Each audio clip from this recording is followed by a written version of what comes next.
Hello बच्चों, यहाँ लिखा है cylinder is rolling without slipping over the two horizontal plane surfaces 1 and 2.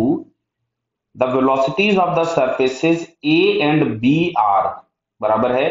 भैया 1 और 2 बोल सकते हो, जो भी ये दिया गया है आपके पास माइनस वी आई कैप, मतलब ये अपोजिट डायरेक्शन में है एक्स एक्सिस के, and 2 vi cap respectively. Clear. तो find the instantaneous axis of rotation पूछा है, एंगुलर वेलोसिटी पूछा गया है। तो सबसे पहले एक काम करते हैं, हम लोग इसमें एक बड़ा डायग्राम बना लेते हैं जो कि हमें रिक्वायर्ड होगा। क्लियर। यहां से हम लोगों ने एक बड़ा सर्कल ड्रॉ किया पहले। चलिए, इस पे जो जो वेलोसिटीज दी हैं वो मैं बना देता हूं। इसके टॉप मोस्ट पॉइंट की वेलोसिटी है 2 इधर की तरफ में 2v, और बॉटम मोस्ट पॉइंट की वेलोसिटी दी गई है v इधर। तो जो भी एक्सिस ऑफ रोटेशन होगा उसके अबाउट इन दोनों पॉइंट की वेलोसिटी सेम होगी। मान लिया ये है एक्सिस ऑफ रोटेशन। क्लियर है। क्योंकि इसमें सब जगह पे टॉप पॉइंट से ही दिया हुआ है तो हम टॉप पॉइंट से ही डिस्टेंस ले लेते हैं। तो मान लिया बेटा ये वाला डिस्टेंस कुछ भी y,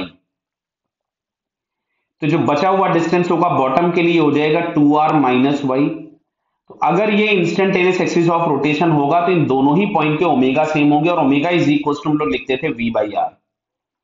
तो 2v upon y is equals to v upon मिलेगा आपको 2r माइनस ऑफ वाई। तो इस v से v हमारा कैंसिल हो गया।